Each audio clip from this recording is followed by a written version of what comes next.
In this video, I'm going to be going over 11 safety and convenience upgrades I've made to my Catalyst snowmobile. You can follow along by using the chapters, or you can watch the entire video, which I'd appreciate very much. So now let's get into it. Okay, let's start the video by describing what the sled is. So it's obviously an Arctic Cat, a 2025 ZR858 Atach with the adjustable shocks from the handlebars and the Garmin G8 gauge. The modifications I've done have been for convenience and safety mostly. I've done no performance upgrades to the motor or the exhaust. It is completely stock. What I'm going to go over today is some of the other gadgets and upgrades I've done to make the sled more safe and comfortable. Okay, starting with the track, I've added ice scratchers on times where the trail could be icy. These sleds do tend to overheat if they don't get enough lubrication up on the heat exchanger. Although this heat exchanger does go all the way back to the flap, so that's good. What I got here is an ice scratcher made by One Rig Design, and this is a company right here in Maine, just a few miles from where I live. And he custom makes these products for all different models of sleds so that he can add them to the rail without having to drill extra holes other than the ones that come on the rail. So you see here he has filled in this hole behind the pulley wheel, behind the wheel, with a plate and the spring. He's got another one down here that just, again, uses the hole and the slots for the bracket to hold the bar on there. And this goes down. There is a hardened steel square edge on this, which will cut into the ice. And it's not a carbide because carbides are brittle and they will break off. So this is very hard. It's much harder than regular steel. It won't rust and it won't wear down as quickly as regular steel. And when you're done, you just put it back up, and super slick. And again, doesn't modify the rail in any way. Okay, when I got this sled, I had decided that I was not going to put traditional studs on it. First of all, I was trying to make this sled lighter than my turbo Thundercat that I had before. And that was very heavy, and having 200 studs on there was extra weight that was like another, I don't know, 15 pounds added to the sled. So I did some drag racing with it, but I just felt like that's not the kind of riding I do, and I needed something more for safety than I needed for absolute 100% traction. So I decided to go with these iGrip stud inserts.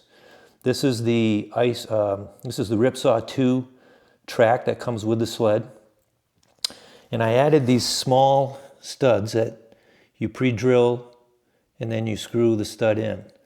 These have been in there for 1,800 miles, all of last season, and they still look brand new. None of them are pulled out, and it gives you pretty good traction, especially for slowing down or when you're on an icy logging road. Your back end won't just swing around on you. This is what these are really meant to do. They're not meant for absolute traction for drag racing. But that's what I wanted, and I think I've got like something like 180 some odd studs in this track. I did have to put the tunnel protectors in, which I had the dealer do for me before I put these in. But this was very easy. You just self-drill, you put them in. It takes an hour or so to put them in, so that was good.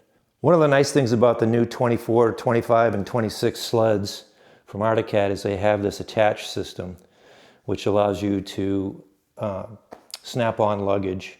And the luggage, I have 2 bags, which typically people don't put 2 bags, but I carry a lot of camera equipment and I put it in this bag here. And then all of my essentials are in here, and they're both lockable, and you snap them right in. Okay, these bags are sold by Arctic Cat, made for this Atach system. They're branded with the Atach name on the zippers and on the bag itself. They both have locks, and I've unlocked this one. I'm going to remove this bag so you can see how easy it is to take off. There's a push button on each side of the bag. You just press in, then you push the bag back. It comes right out of the slot, and there it is, completely out within seconds. It's really, really slick. And if you didn't want to use bags, you can put the cover back down and cover these mounts up. Once you've got the bag off, you can remove the seat if you need to get to the battery. This is very easy. They've made this, again, super easy, no tools required. You just undo this D-ring, pull on it, and the seat will come up.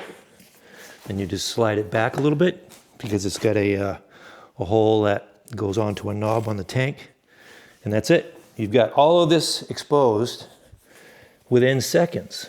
If you saw my video from last winter where I did a cold start at 14 below zero with a lithium battery, and it didn't start immediately, but the battery had to warm up, and then it would eventually start the sled. It is 14 below. Power on, and check the throttle. Here we go. See what happens.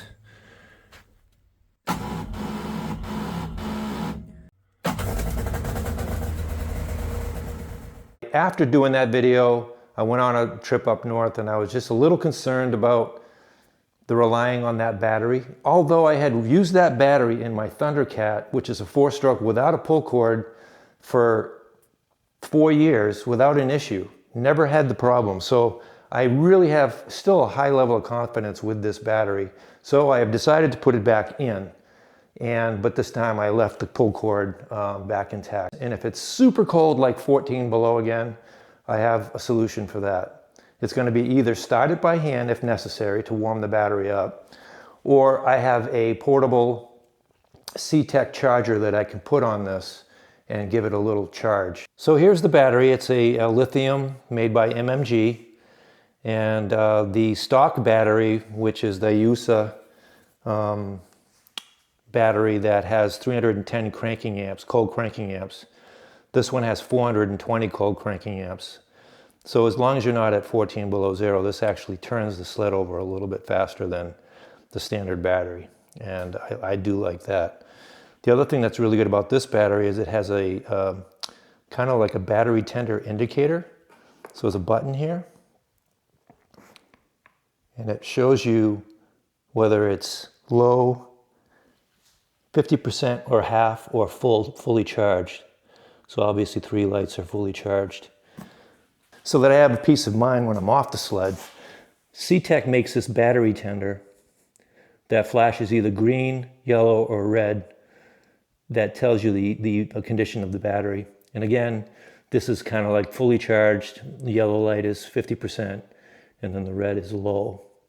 So I'll show you what that looks like once I put it all back together. So I'll put this back together in the sequence that it needs to go, which is the seat first. And you put it on the hole like we had talked about.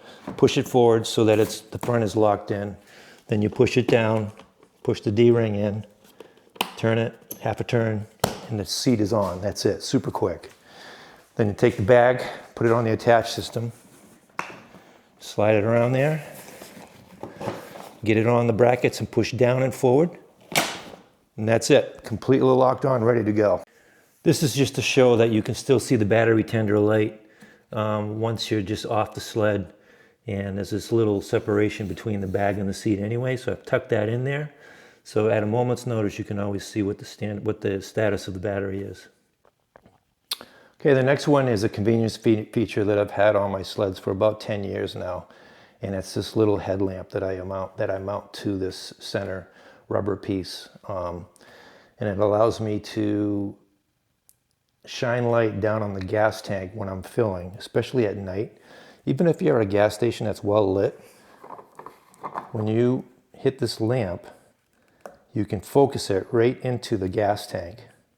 So when you're filling, you can see the gas coming up, and it's super helpful. So like I said, I just use it for gas tank. And if you want to read a map or something, it's also very handy because you can point it wherever you want to see in your lap. This one here is a little battery thermometer that I put on the sled.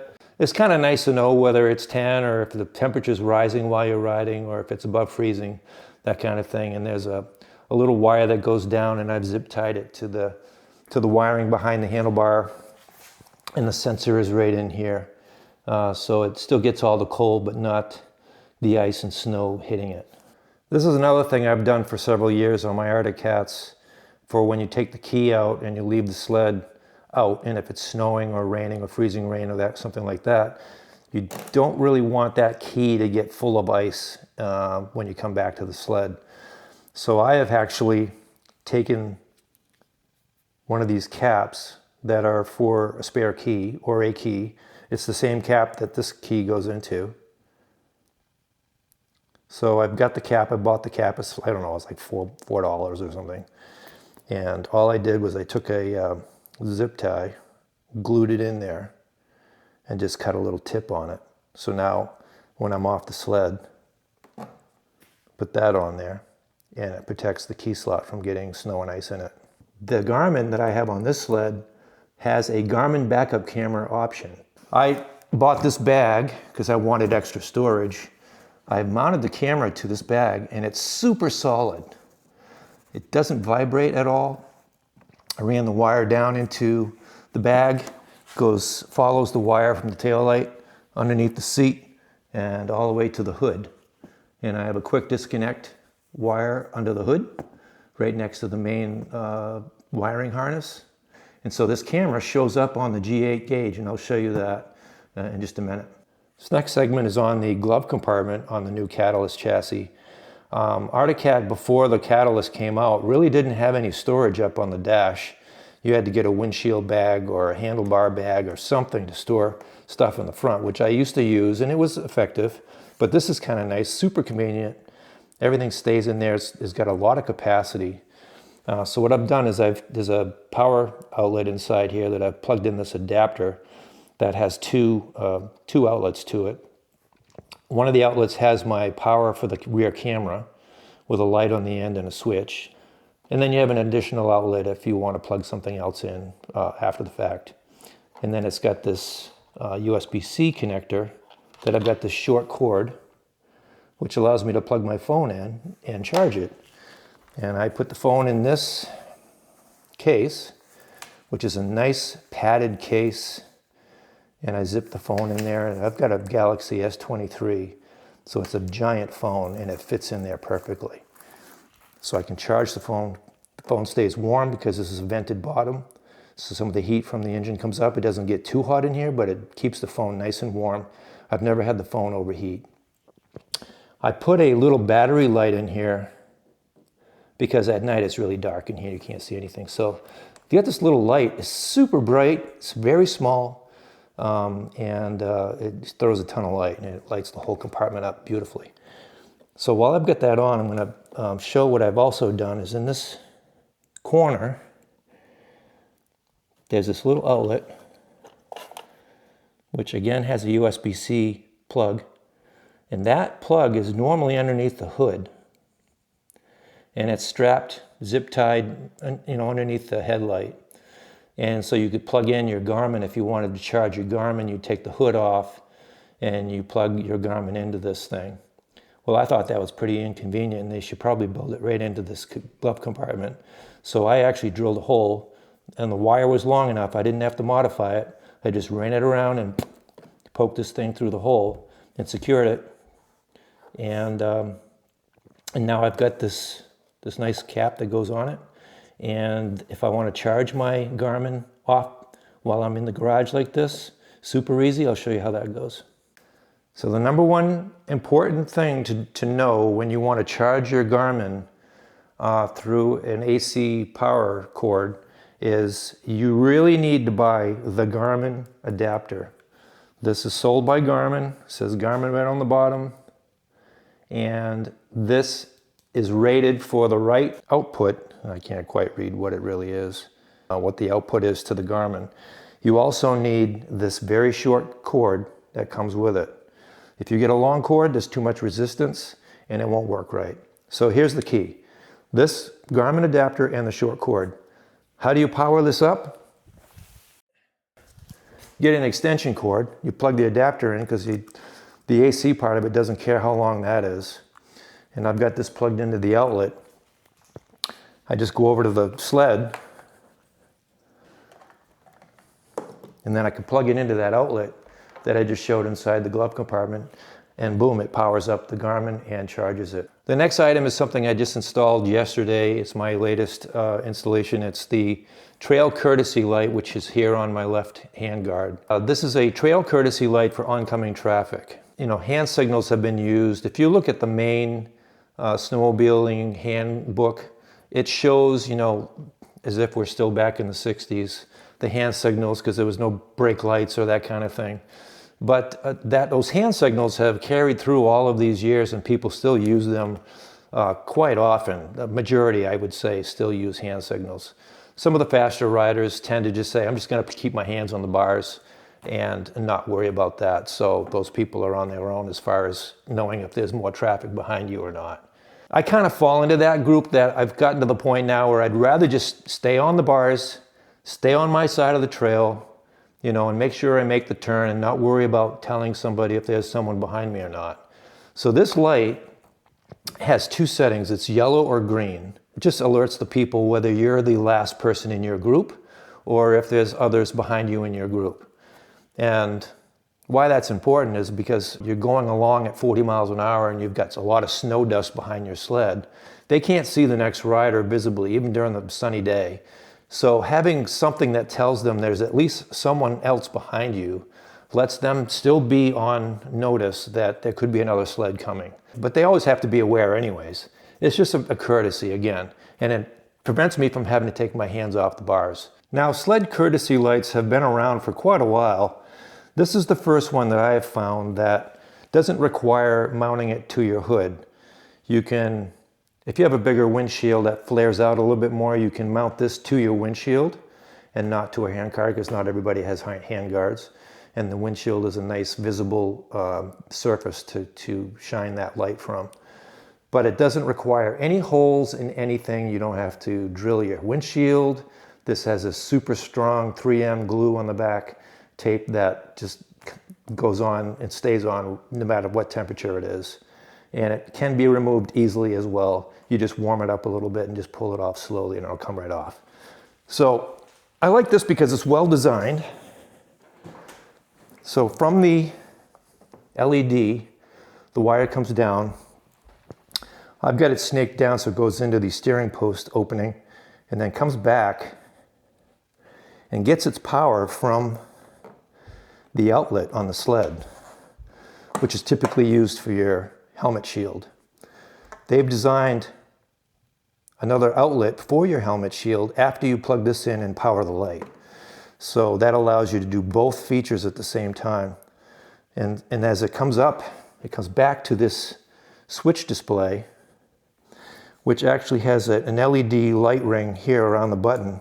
Okay, it's time for a startup. I'll start the sled up, give you a chance to see the trail courtesy light and the rear camera. Here we go.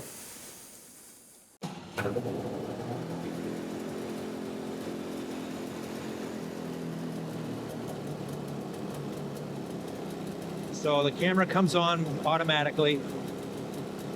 You can just keep it on this if you wanted. You still have your speed at the bottom, your shock setting, and then you can go to, you know, this is just your temperature. If you get hot, it'll tell you a red flag instead of a blue one for your temperature. You can reduce the size of this, move it around on the screen anywhere you want, and you can have any screen behind it. So if I want to have a map, I can see the map and still see the camera. And if I want to see the camera in full screen, I just do this, back to that. And then inside here is my adapter that shows I'm getting 13.8 volts. The trail courtesy light. So you can see here, I'm on yellow, which means there would be traffic behind me. This is what it looks like. Definitely quite visible. It's even more visible in person than it is on camera, it appears. You can hit the button and it'll turn green. This is what the green looks like. And the green light indicator. So I think I'm going to like the trail courtesy light a lot. I'm going to feel like I'm giving everybody the opportunity to know that there's no one behind me, or there is. Quite often I do ride by myself, so I'll have the green light at all times. But when I'm riding with a group, I'll make sure where I am and put it on either yellow or green. So I know it's kind of a long video, but it kind of wraps up all the things I've done to this sled. I enjoy all of these things. I've customized it to my liking. I do like having the gadgets, and it just gives me more information and makes it more interesting the whole time. I like riding trails mostly. I don't go off trail, but I like riding any speed. If I go with groups, I'll do their group speed. If I ride with guys that are faster, I'm fine to just go out and hammer too. But all of this just makes it a better experience, and I just love the G8. It's one of the reasons why I got the Catalyst. I had 4 strokes for the last, I think it was 8 or 9 years, the Turbo Cats. And I would have probably gotten the Catalyst with a 4-stroke if it had it. But since it came out with the 858 2-stroke, I wanted all the advantages that this chassis had to offer, and it delivers. It really is much easier to drive than those turbo sleds, because the steering is so much easier, and this progressive steering that it has, it's just really brilliant.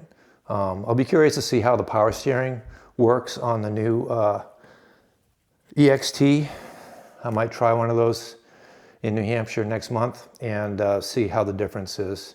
But I have nothing to complain about on this sled. It handles really well. The weight is good. I've been able to go to the low windshield. I've always had a mid-height windshield, but last year I did the low, and the visibility is unbeatable. You just have to be a little bit warmer up on top, because you do get a lot of wind all the way from here up, you know, from your midsection up. But as long as you dress for it, it's fine. So look forward to more content coming soon. Thanks for watching. Please hit the subscribe button, and I'll see you on the next one.